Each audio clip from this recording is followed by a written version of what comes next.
share खालामनो सानदों जिहेतु आंनावहाय कल रेकर्डआबो दङ जाहाथे बे कल रेकर्डखौ खोनासंनानै नोंथांमोना बे बिथांनि भइसखौ सिनाय मोनो आरो बिथांखौहाय साजा होनाय बेखौहाय नोंथांमोनानो एक्सन लानो हागोन नोंथांमोननो आङो कल रेकर्डखौ होनो सानदों थांगोन फन खालामै थांगोन जायगाखौ खोन्थाबानो जाबाय औ जागोन दे आदा लामा मेन रड सेरावनो जायोना नोंसिना आंबो कल खालामफिनबाय थादों दहाय हरदोंमोन नामा आदाया औ उदालगुरि आदा ओमफ्राय जों दा बेलासि ओंखारलांगोन सानदोंमोन आरो बेलासियाव फैनो नागिरदों बेलासियाव थांना जों ओमफ्राय नोंसिनाव हाबनानै ओमफ्राय जों डाइरेक्ट बे बङाइगाव थांखागोन आरो माने आं सानदोंमोन आरो माने खैथासोआव फैगोन आदा जों सहैबाथ' माने 7टासो जाहैनो हायो आरो माने बेलासिनि थांनानै फैगोन सानदोंमोन आरो माने बे नोंसिनि आइ बाबामोन दं दा दङ खोन्थादोंमोन ना नोङो खोन्थादोंमोन हागोन अबेनिमोनबा आदामोना उदालगुरि माने जों आरो मेडिकेलावसो दङ होननायखाय दा नाम्बारखौ दासो दहायसो हरदोंना टाइमबो जाथ'वाखैमोन ट्रेन्सफार खालामना हरनांगौमोन आरो जों दा थांनानै हैसिगौमोन नोंनो माने जागोन ना ओरैनो बेसेबांसो आदा बेसेबां माने बे माबा बुंदों आरो 4,000 बुंदों आरो 4,000 नांगौनो होननानै ओमफ्राय आंबो आंनिफ्रायबो बिदिनो 30जोंनो होनसै 1 लाखनि सायाव थांगोन आरो जों गासैबो होनाया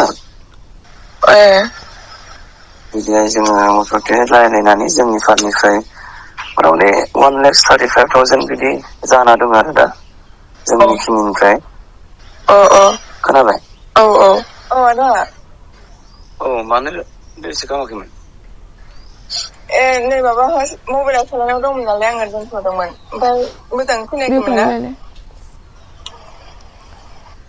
दे बुंलाय गाज्रि मोनदों नामा नानि नङा माने आरो गाज्रि मोनदोंसो सानबाय माबा आइमोनजों रायलायदोंमोन आरो मा होनदों आइमोनजों रायलायदोंमोन आं ओमफ्राय मबाइलखौ दसे दोनथ'दोंमोन खोनादों मा होनदों खोनादोंना होनदां मानो दाननाय होनदों आं दानाखैथ' आदा ओमफ्राय नोङो बेखिनिखौ हरनो हागोन ना नानि दा थांनो नागिरगोन आङो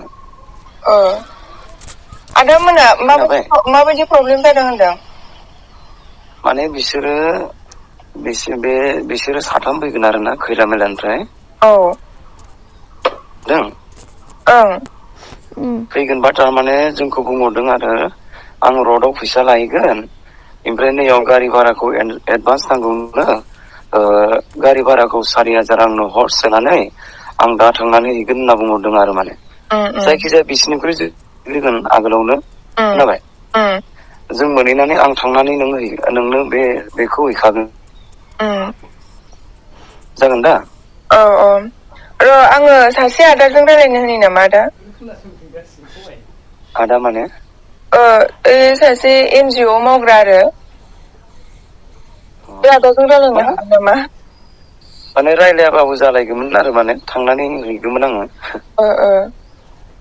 रायलायाबाबो जालायोमोन आरो माने आं नोंनो माने एकाउन्ट नाम्बार IFSC क'डखौ हरगौमोन आरो माने डिसिसनखौ आं लानो हाया नालाय मा होनदों डिसिसनखौ आं लानो हाया नालाय बे आदाजों रायलायबा एसे मोजां जागौमोन नामा र'नै आं बेलेग सासेखौ कल खालामना नायलायनो होमबा र' बेनिफ्राय बियो कलखौ दानखांनानै खनसे हरबावदोंमोन आरो दसे गोबावनि उनाव बिनि उनावहाय आङो हमाखैमोन बिनि उनावहाय जेबो खबर गैफिना आरो ओमफ्राय दा बेखौनो आङो नोंथांमोननि सिगाङावहाय बे जाहाथे बिनि भइसखौ सिनायनानै लायो आरो सोरखौबा कल खालामोबा जाहाथे थाबैनो बिथांखौ सिनायो बिनि थाखायनो आङो नोंथांमोनजों बे भिडिअखौ शेयार खालामनाय जाबाय आरो मोनसे कमेन्ट प्रुफआ जाबाय नैबे आं दा मोजां स्क्रिनाव होनानै होगोन नाम्बारा जाबाय बे कमेन्टआवबो नाम्बारा सेमानो फैदों ओमफ्राय आंनाव हरनाय नाम्बाराबो सेमानो फैदों आरो बिथाङा उदालगुरि नंगौना नङा मिथिया उदालगुरिनि नामखौहाय मुं खारिनानै गावखौ उदालगुरि होननानै बुंनानै लादों 9026462565 नोंथांमोनाबो बेखौहाय एक्सन लानो हागोन बेखौनो आङो नोंथांमोननि सिगाङावहाय शेयार खालामनाय जाबाय अब्ला दिनैनि भिडिअखौ बेखिनियावनो फोजोबनो सानदों